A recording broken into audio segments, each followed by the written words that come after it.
大家好，我是小丽，今天分享一个鸡蛋软饼的做法，简单好吃，非常适合做早餐，一起来看一下。在大碗中打入3颗鸡蛋，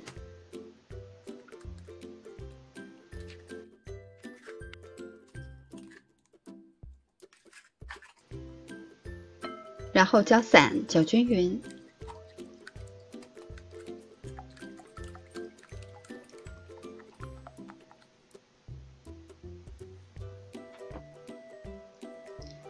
再加入少许的盐，也可以根据个人的喜好加入白糖。再少量多次的在碗中加入面粉，搅均匀。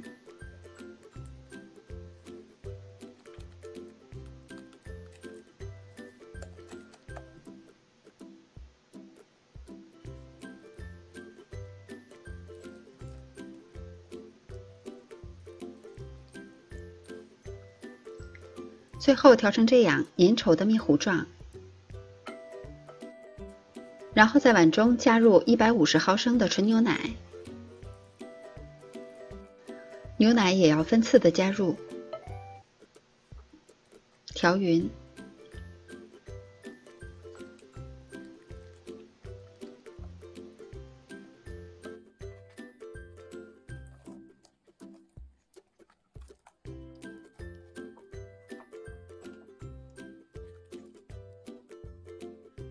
最后调成这样稀一些的面糊状，这样烙出来的饼才会更加的柔软。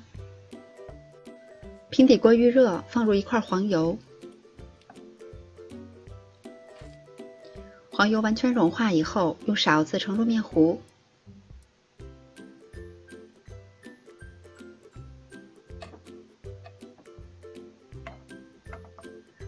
然后晃动一下锅，让面糊摊得更均匀。加盖儿，开中小火焖1分钟。看饼完全变色了以后，我们把它翻个面，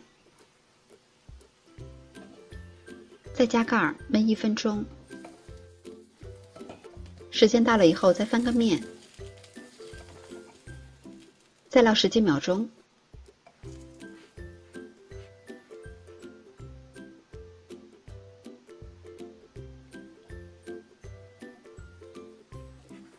烙至这样两面金黄，就可以出锅装盘了。这道鸡蛋软饼做法非常简单，柔软又筋道。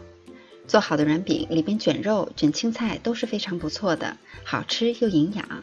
喜欢的朋友也赶紧试一下吧。我是小丽，喜欢我的视频请关注留言，感谢您的收看，明天见。